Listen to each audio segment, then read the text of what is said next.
Saudamos a todos os nossos queridos amigos e irmãos em Cristo Jesus. Seja bem-vindo ao estudo da lição da Escola Sabatina do número 2, neste novo trimestre falando sobre as estações da família. Vamos orar ao nosso Deus. Pai Santo que estás nos céus, na Tua presença estamos mais uma vez, em busca da Tua graça, em busca da Tua face, em busca da Tua glória, da Tua santidade e de uma íntima comunhão contigo. Derrama sobre mim e os meus irmãos o Espírito Santo neste momento, em nome de Jesus. Amém. As escolhas que fazemos. O verso áureo está em Josué capítulo 24 e o verso 15. Porém, se vos parece mal servir ao Senhor, escolhei hoje a quem servais. Se aos deuses a quem serviram vossos pais, que estavam da além do Eufrates, ou aos deuses dos amorreus em cuja terra habitais. Eu e a minha casa serviremos ao Senhor. Que decisão feliz de Josué! Eu e a minha casa serviremos ao Senhor. Que isto sirva de modelo para você, meu querido irmão. Que isto sirva de exemplo, para que imitemos o exemplo de Josué, que não ficou perguntando para este ou para aquele se deveriam servir ao Senhor ou não. Ele disse: eu e a minha casa serviremos ao Senhor. Por que Josué fez esta decisão? Porque aos olhos de Deus, o pai é o representante de Deus na família. Quando os pais tomam decisões corretas ao lado de Jesus, em servir a Deus, dedicar a sua casa, dedicar seus filhos a Jesus Cristo, toda a família é abençoada. Queridos, vocês já perceberam que a nossa vida ela é feita de decisões constantes, diárias. Desde que levantamos de manhã, estamos tomando decisões para melhor ou decisões para o pior. Existem escolhas simples, rotineiras, enquanto outras transformam a vida e têm consequências eternas. Eu tenho comigo um pensamento que diz: Deus abençoa os filhos por amor aos pais. Deus abençoa os filhos por amor aos pais. Deus abençoou a Isaac por amor a Abraão. Deus abençoou Jacó por amor a Isaac. Deus abençoou José por amor a Jacó. E assim é, queridos. Deus abençoará o seu filho e a sua filha por amor a você. Quando você toma decisão, quando você escolhe dedicar-se a Deus, dedicar a sua família a Deus, Deus trará bênçãos para toda a família. Eu e a minha casa serviremos ao Senhor. Na parte de domingo, livre-arbítrio ou livre escolha. Hoje prevalece no mundo religioso um conceito calvinista de que todos nós somos predestinados ou para a salvação ou para a perdição. O conceito da predestinação para a vida eterna ou para a morte eterna não é o conceito teológico adotado pela Igreja Adventista do Sétimo Dia. O que ensinam aqueles que creem na teologia da predestinação? Eles acreditam que Deus escolhe os que vão se salvar e os que vão se perder.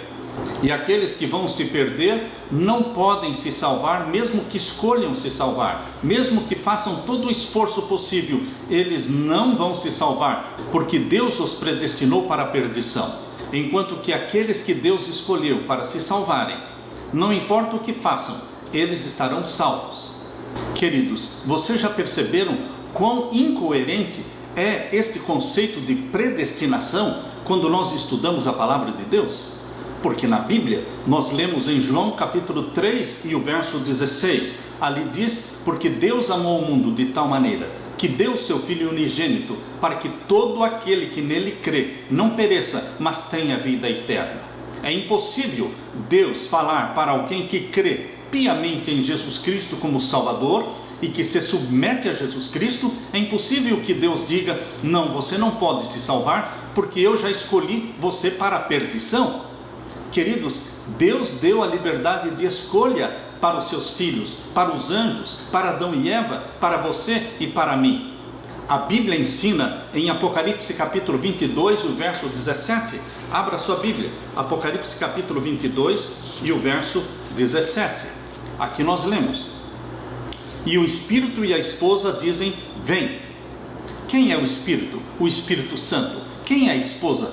a esposa é a noiva de Cristo, é a igreja de Jesus, é você, sou eu. Então o Espírito Santo e a igreja estão dizendo: vem. E quem ouve, diga: vem. E quem tem sede, venha. E quem quiser, tome de graça da água da vida.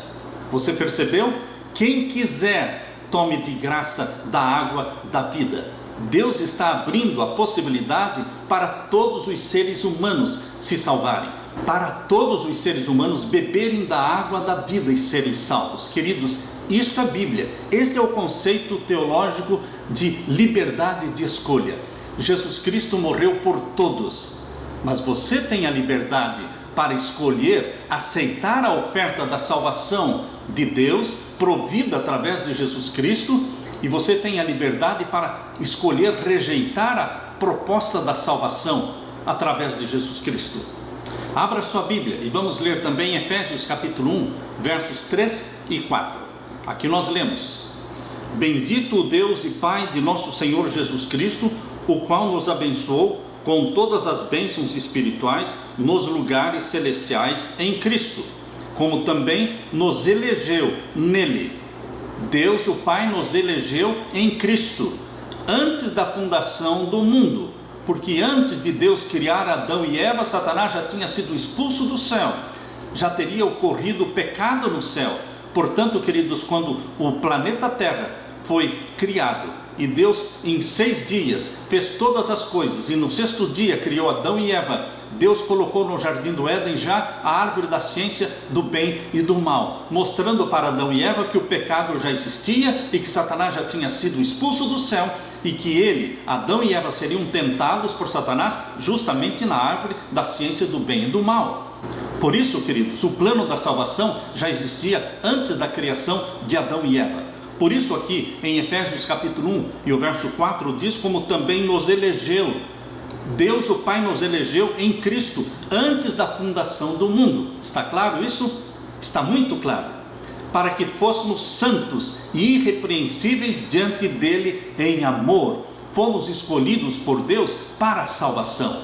Queridos, todo ser humano que nasce no planeta Terra nasce sim predestinado para a salvação, nunca para a perdição. Deus quer o nosso bem. Jesus morreu por todos. Todos nascemos predestinados para a salvação. Diz aqui: para que fôssemos santos e irrepreensíveis diante dele em amor. E nos predestinou, verso 5. E nos predestinou para filhos de adoção por Jesus Cristo para si mesmo, segundo o beneplácito da sua vontade. Aleluia! Somos predestinados para sermos filhos de Deus e não filhos da ira. Queridos, mesmo depois de Adão e Eva terem pecado, Deus proveu sim um cordeiro. Um cordeiro foi morto. Deus arrancou as vestes de folhas de figueira de Adão e Eva e vestiu-os com a pele daquele cordeiro, simbolizando Cristo Jesus, que um dia morreria pelo ser humano, pelo pecador. 4.000 anos de pecado depois, nasceu Jesus Cristo, o Cordeiro de Deus que tira o pecado do mundo. E todo aquele que nele crê, todos, sem exceção, poderão receber a vida eterna. Porém, queridos, infelizmente, a maioria rejeita a proposta da salvação provida por Deus através de Jesus Cristo. Mas os que se perderem, se perderão porque escolheram se perder, não porque Deus escolheu a perdição para eles. Queridos, o lago de fogo e enxofre foi preparado não para os seres humanos, mas para o diabo e os seus anjos. Agora, infelizmente, muitos seres humanos estão escolhendo entrar para dentro do lago de fogo e enxofre, que não era para eles, era para Satanás. É isso que a palavra de Deus nos diz aqui em Mateus capítulo 25. Abra sua Bíblia. Em Mateus capítulo 25, vamos ver então o verso 41.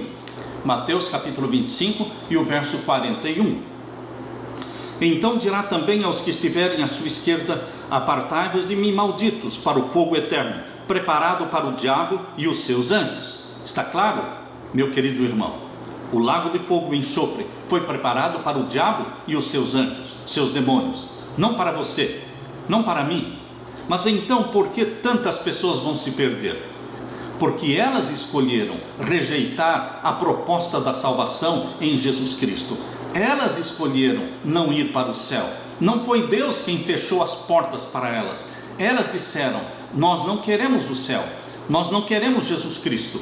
Queridos, Deus diz: eis que eu vos proponho a vida ou a morte. Abra sua Bíblia em Deuteronômio capítulo 30 e o verso 19. Os céus e a terra tomo hoje por testemunhas contra vós, que te tenho proposto a vida e a morte, a bênção e a maldição. Escolhe, pois, a vida, para que vivas tu e a tua semente. Deus propõe o caminho estreito e o caminho largo, o caminho da vida eterna e o caminho da perdição. E Deus está dizendo: escolhe, querido filho, escolhe o caminho da vida, para que vivas tu e a tua semente. Deus propõe, você escolhe. Não podemos lançar sobre Deus a culpa da perdição, da multidão dos ímpios que se perderá. Não podemos, queridos, lançar sobre Deus a culpa. Cada um responde por si, cada um é responsável pelos seus próprios atos. Eu aceito a Jesus Cristo como meu Salvador. Eu dedico a minha família a Jesus Cristo, esposa e filhos. Eu me proponho viver para Deus e caminhar para o céu. É uma escolha, é uma decisão sábia. Por isso, queridos, livre-arbítrio é o que Deus nos dá. A Bíblia é a história de Deus alcançando o homem perdido e buscando, sem coerção, conquistar o coração dele para si. Essa realidade pode ser vista da melhor maneira na vida e no ministério de Jesus e na resposta que as pessoas, usando o seu livre-arbítrio, deram para Jesus. Algumas foram atraídas para Jesus, outras desejaram a morte de Jesus. A salvação acontece, primeiro, porque Deus escolheu nos salvar. Segundo, porque nós aceitamos a escolha divina a nosso respeito. Nós queremos a oferta divina, nós aceitamos este presente divino que é Jesus Cristo. Por isso diz na primeira carta de João, capítulo 5, verso 12 e 13: aquele que tem o Filho de Deus tem a vida eterna. Você escolhe ter o Filho de Deus, aceitar a Jesus como seu Salvador e ser salvo. Bendito seja Deus pela salvação e bendito seja Deus pela liberdade de escolha. Aleluia! Na parte de segunda-feira, fazendo as escolhas certas. Eu tenho um princípio que carrego comigo durante décadas. Diz assim: decida, certo ou errado, mas decida. Queridos, pior do que decidir errado é não decidir. A pessoa que desenvolve o hábito de não tomar decisões, de não decidir, ele não é a favor e não é contra, ele fica em cima do muro, ele não está de um lado, não está do outro. Jesus Cristo disse: aquele que não é por mim é contra mim, aquele que comigo não ajunta, espalha. Seja o seu linguajar sim, sim, não, não. A Bíblia nos ensina a tomarmos posições, assumirmos posições, fazermos escolhas, termos determinação. As pessoas indecisas, aquelas que desenvolveram o hábito de não decidir, estão deixando sempre a vida delas nas mãos de outras pessoas. Elas não tomam a decisão e outras pessoas passam a decidir por elas. Por exemplo, Acabe, casado com Jezabel. Você pensa que Acabe teria coragem de mandar matar Nabote para ficar com a vinha dele? Eu creio que não. Acabe não teria essa coragem. Mas o rei Acabe, que tanto queria a vinha e a propriedade de Nabote, ele voltou para casa desgostoso, jogou-se sobre a cama e chorou até que veio Jezabel. Jezabel era uma mulher determinada e ela fazia as escolhas para Acabe. E então ela perguntou: o que está acontecendo, rei Acabe? E ele disse: eu tanto gostaria de possuir aquela herdade, aquela propriedade de Nabote, aquela vinha, mas ele não quer negociar, ele não quer vender. E Jezabel disse: deixe comigo. E Jezabel então mandou matar Nabote. Queridos, Acabe é um exemplo de pessoas que não tomam decisão, então deixam a vida delas nas mãos de outras pessoas. Por favor, meu querido irmão, nunca deixe as suas decisões nas mãos dos outros. Abra sua Bíblia na primeira carta de Paulo aos Tessalonicenses. Primeira carta de Paulo aos Tessalonicenses está nos orientando o que fazer para tomarmos decisões corretas. Qual é o passo que devemos dar para tomar decisões corretas? Primeira carta de Paulo aos Tessalonicenses, capítulo 5 e o verso 17. Aqui nós lemos: orai sem cessar. Você não quer fazer decisões erradas? Então pratique o hábito de orar. Orar sem cessar. Orar à noite, orar de madrugada, orar de manhã, orar durante o dia, orar no trabalho, orar no almoço, orar todo o tempo. Ter a sua mente em comunicação com o céu cada minuto da sua vida. Isto é orar sem cessar, pedindo a Deus a orientação nas escolhas, dizendo: Senhor, eu não sei o fim desde o princípio, eu não sei em que pode resultar esta decisão que estou tomando, portanto eu não quero tomar uma decisão sozinho. Ajuda-me, Senhor. Derrama sobre mim o Espírito Santo, para que o Espírito Santo me diga se eu devo ir para a esquerda ou para a direita. Ore para Deus. Querido Deus, eu não quero fazer a escolha por mim mesmo, eu aceito a tua escolha para mim. Revela-me qual é a tua vontade. Que faria Jesus em meu lugar? Você sabe, meu querido irmão, que todas as vezes que nós fazemos esta pergunta, que faria Jesus em meu lugar? Não ficaremos sem resposta. Se você perguntar sempre, em todas as situações, que faria Jesus em meu lugar? Deus lhe dará a resposta. De pronto, vem na sua mente a reação de Jesus, a atitude de Jesus, a escolha que Jesus faria nesta situação em que você se encontra. Sempre teremos a resposta. Durante todas as décadas da minha vida, eu tenho feito esta pergunta: que faria Jesus em meu lugar? Em Tiago, capítulo 1, verso 5, abra sua Bíblia em Tiago, capítulo 1 e o verso 5. Aqui nós lemos Tiago, capítulo 1, verso 5. Se algum de vós tem falta de sabedoria, peça a Deus, que a todos dá liberalmente e o não lança em rosto e ser-lhe-á dada. Peça, porém, com fé, não duvidando, porque o que duvida é semelhante à onda do mar, que é levada pelo vento e lançada de uma para outra parte. Aquele que tem falta de sabedoria, aquele que não sabe tomar uma decisão, pergunte a Deus, peça a sabedoria do céu, Deus o ajudará. Deus nunca nos deixa na mão, Deus sempre vem em nosso socorro, queridos. Abra sua Bíblia agora em Jeremias capítulo 29, Jeremias capítulo 29 e os versos 12 e 13. Jeremias capítulo 29 e os versos 12 e 13. Aqui nós lemos: então me invocareis e ireis, e orareis a mim, e eu vos ouvirei. Existe alguma dúvida neste verso, nesta declaração de que Deus nos ouve? Não há nenhuma sombra de dúvidas. Então me invocareis e ireis, e orareis a mim, e eu vos ouvirei. E o verso 13: e buscar-me-eis, e me achareis, quando me buscardes de todo o vosso coração. Deus coloca aqui uma condição para que você encontre a Deus e receba a resposta de Deus. Qual é a condição colocada? Buscar-me-eis e me achareis, quando me buscardes de todo o vosso coração, incessantemente, com sinceridade de coração. Queridos, nós muitas vezes não recebemos as respostas de Deus porque não somos determinados em buscar, não somos perseverantes em buscar a Deus, não buscamos a Deus de todo o nosso coração, buscamos a Deus mais ou menos, nós queremos a orientação de Deus mais ou menos, não é de todo o nosso coração. Quando todo o desejo do nosso coração é servir a Deus, quando todo o desejo do nosso coração é andar nos caminhos de Deus e fazer somente o que agrada ao nosso Deus, então Deus nos responderá. Deus virá em nosso socorro. Quando você se aproxima de Deus em arrependimento e confissão, Deus vai se aproximar de você com misericórdia e perdão. Quando nós pedimos que o Espírito Santo faça o download da mente de Cristo para a nossa mente, quando nós fazemos este pedido constantemente, todas as manhãs, dá-me a mente de Jesus Cristo. Querido Espírito Santo, implanta em mim a mente de Jesus, para que eu pense como Jesus, para que eu tenha os sentimentos de Jesus, para que eu tenha a dependência do Deus Pai, como Jesus tinha a dependência do Deus Pai quando viveu aqui na terra.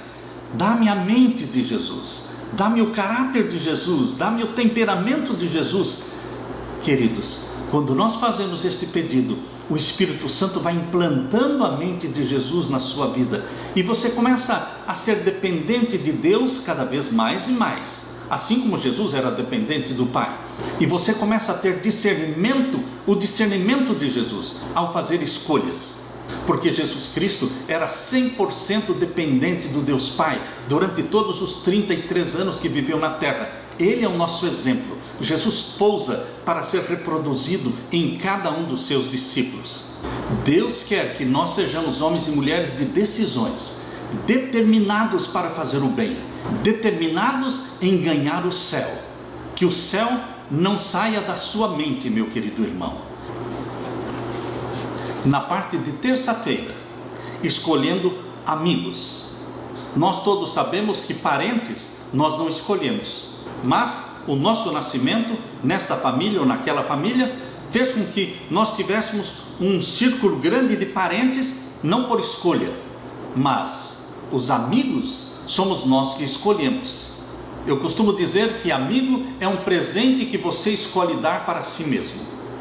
Existe um pensamento muito conhecido que declara: dize-me com quem tu andas e eu te direi quem tu és. Este pensamento é tão comum e tão pronunciado por tantas pessoas que muitos pensam que é um pensamento da Bíblia.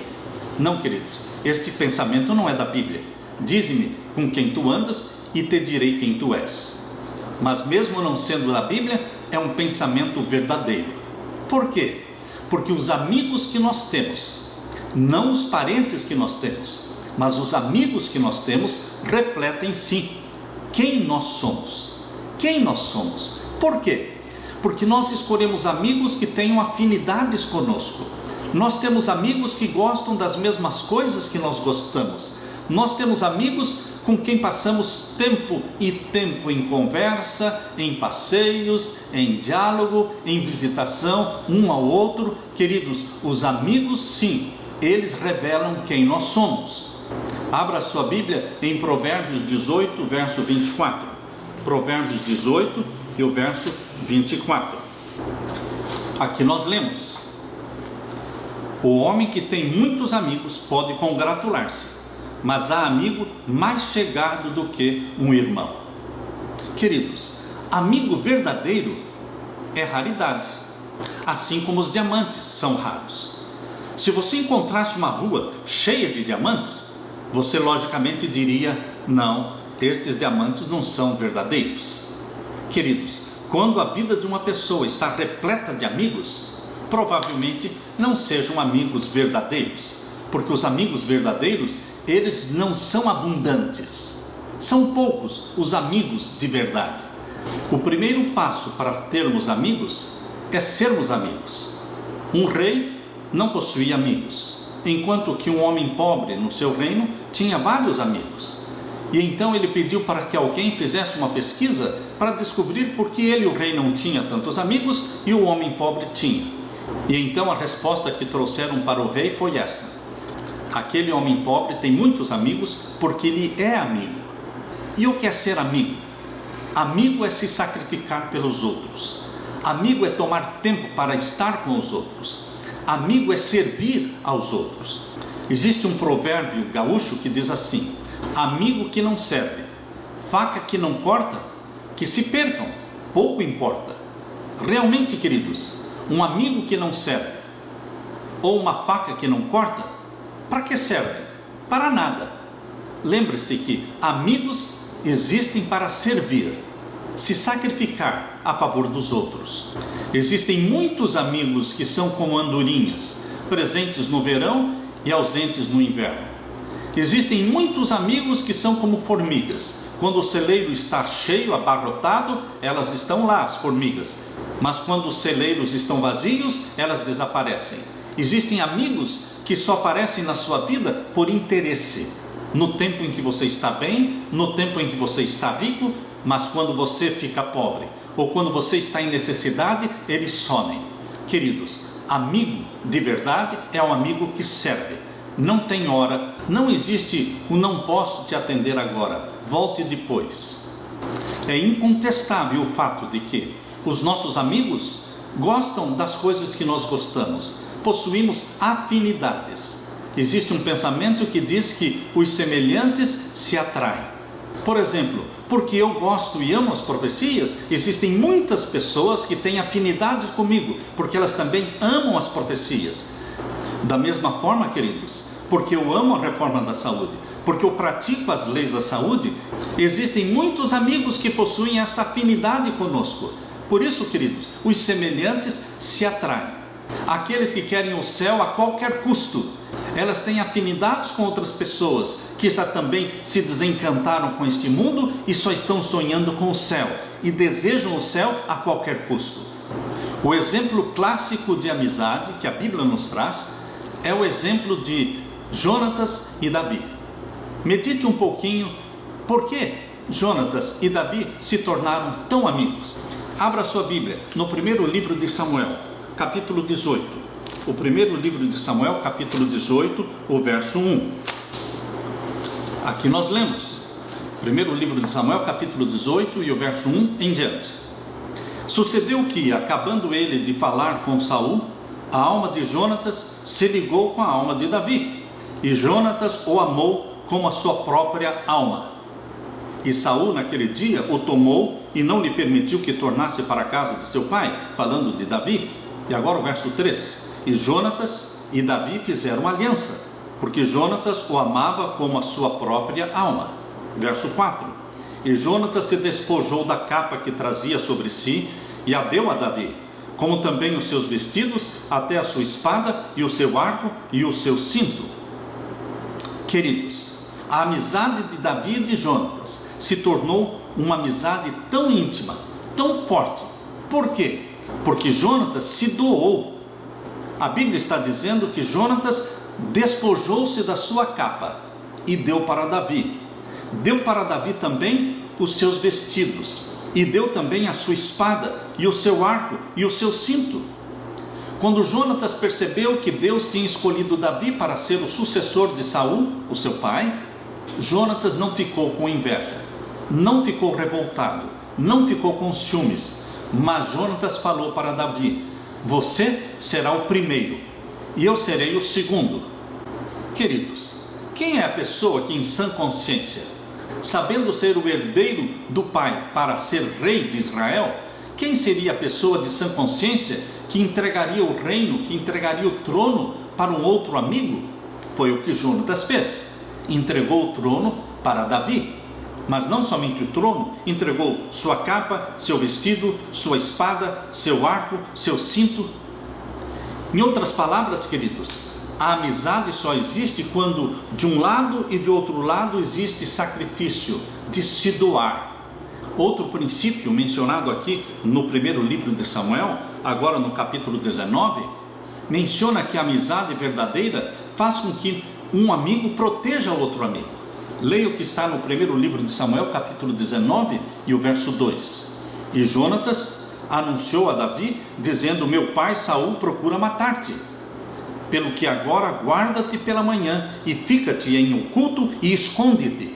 Veja, Jonatas protegeu a vida de Davi. Isto é ser amigo, que se levanta em defesa do amigo. Jonatas correu risco de vida.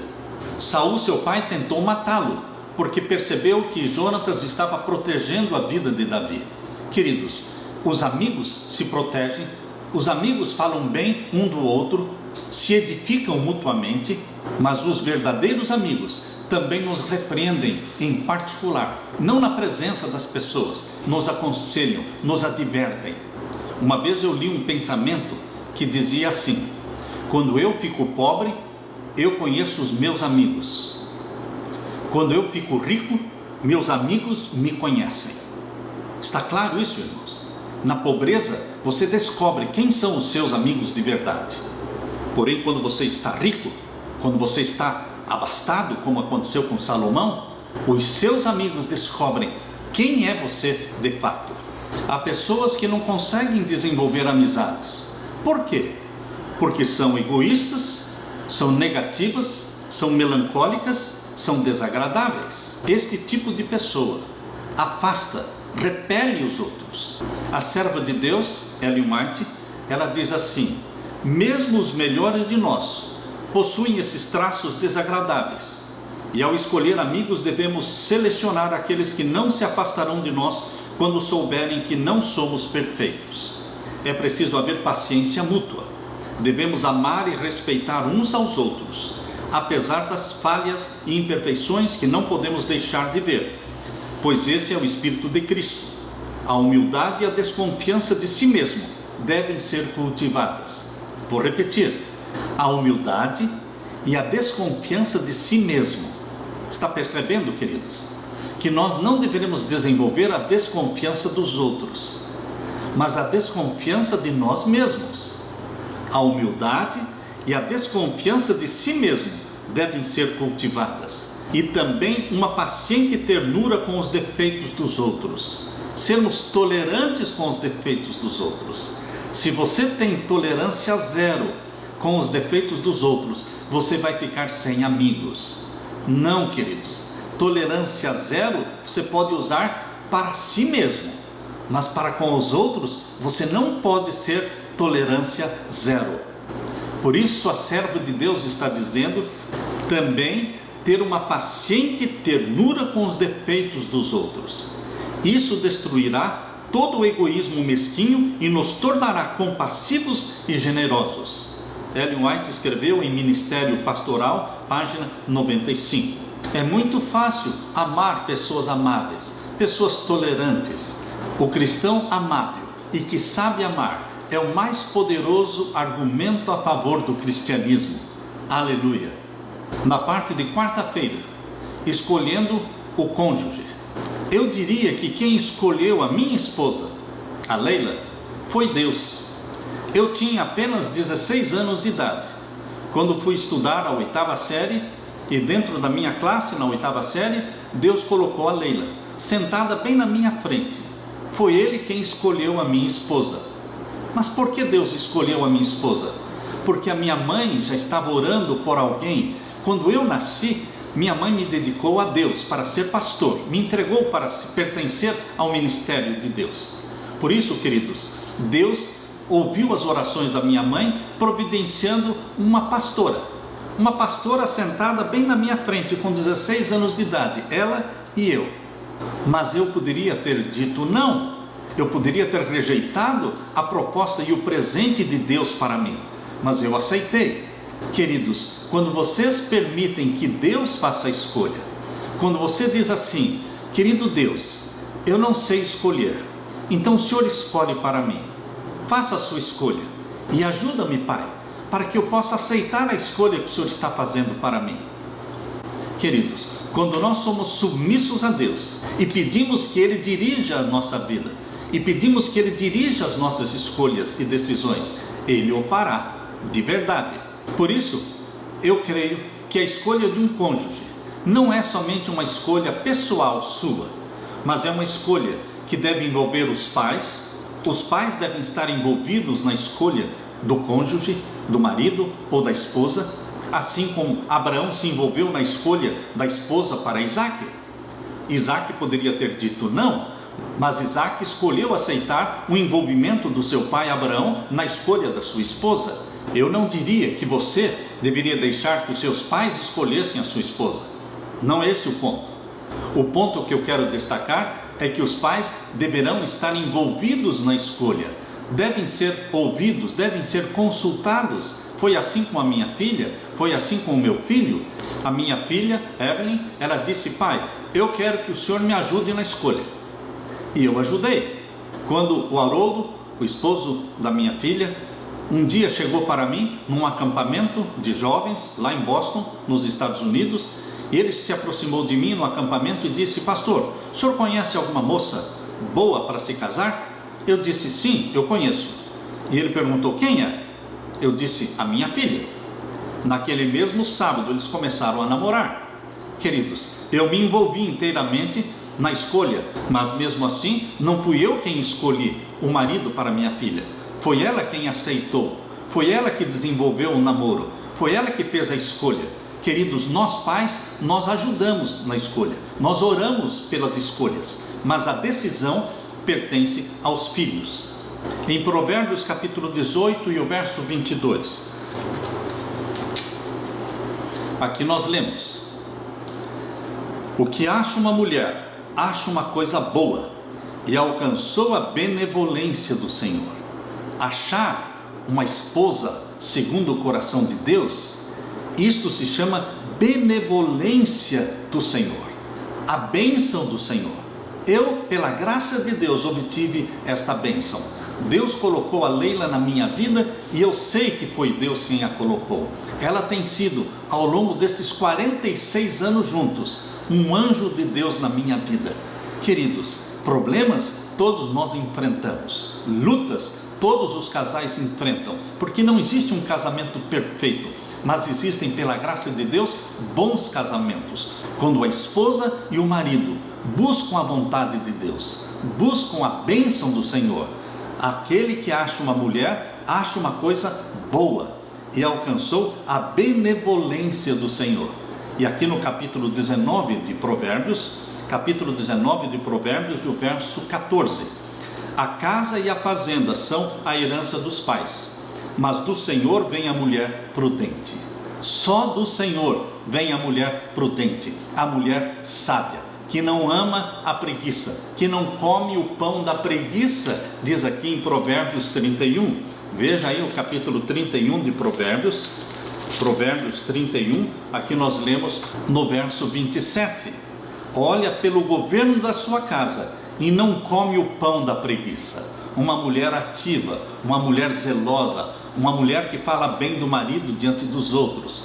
Você sabe que é a mulher que edifica o esposo para que ele seja respeitado na sociedade e respeitado dentro de casa pelos filhos. Porém, queridos, da mesma forma, nós maridos deveremos edificar as nossas esposas para que sejam respeitadas dentro de casa pelos filhos e também lá fora. Aqui em Provérbios 31 e o verso 10 diz assim: mulher virtuosa, quem a achará? Ela só pode vir do Senhor. A serva de Deus, Ellen White, diz que quando alguém está pensando em se casar, deveria orar o dobro. Se ele orava 2 vezes por dia, deverá então orar 4 vezes por dia. Queridos, Satanás quer enviar alguém para ser a infelicidade da sua vida. Mas lembre-se, Deus também quer enviar para você um marido segundo o coração de Deus, uma esposa segundo o coração de Deus, para que vocês sejam felizes. Portanto, queridos, quando alguém aparecer, quando um candidato ou uma candidata aparecerem, não sejam afoitos, não sejam precipitados, mas busquem em oração saber e perguntar: é esta, Senhor, que o Senhor está enviando para mim? Analise a família, a forma como ela trata os pais. Analise a vida do rapaz, como ele trata os pais. Analise se eles são obedientes aos mandamentos de Deus, se eles amam a Jesus Cristo como Salvador pessoal. E procure saber como foi o passado deles. Alguém poderá dizer: pastor, mas o passado pouco importa. Eu quero dizer para você, meu querido irmão, que em termos de salvação, o passado pouco importa, ou nada vale, em termos de salvação. Não importa quão mal tenha sido o seu passado, você se arrepende e Jesus Cristo perdoa e você está salvo. Porém, quando você está procurando uma esposa, aquela que será mãe dos seus filhos, ou quando você estiver procurando um marido, aquele que será o pai dos seus filhos, você deve analisar sim, qual foi o passado dele, qual foi o passado dela. É assim que a serva de Deus nos orienta no livro Lar Adventista. Quando você está procurando o esposo ou a esposa, a pessoa com quem você vai se unir para o resto da sua vida e vai lhe dar filhos e filhas, entenda que não é suficiente conhecer só o presente da vida desta pessoa. Você precisa conhecer também o passado da vida dele ou dela. E Deus te ajudará nas decisões, com certeza. E então você poderá dizer da sua esposa: muitas filhas obraram virtuosamente, mas tu a todas és superior. Enganosa é a graça e vaidade a formosura, mas a mulher que teme ao Senhor, essa será louvada. Bendito seja Deus. Na parte de quinta-feira, escolhendo uma profissão. Os cristãos que amam a Deus, ao escolherem uma profissão, devem escolher profissões que mais facilitem e mais se enquadrem dentro dos valores cristãos. Na escolha de uma profissão, você nunca pode esquecer que você é um cristão. Você é um filho de Deus, que guarda os mandamentos de Deus, que guarda o 7º dia da semana, o Santo Sábado. Portanto, meu querido irmão, você não pode escolher profissões que venham dificultar a obediência aos mandamentos de Deus. Profissões que praticamente você nunca poderá guardar o sábado. Por isso é importante que ao fazer as escolhas para as profissões, você se lembre de que você é um cristão, que você quer o céu, que você é obediente aos mandamentos de Deus. Também é importante, queridos, que na escolha da profissão, você identifique quais são os seus talentos, ou seja, quais são as suas habilidades naturais, coisas que você faz com facilidade.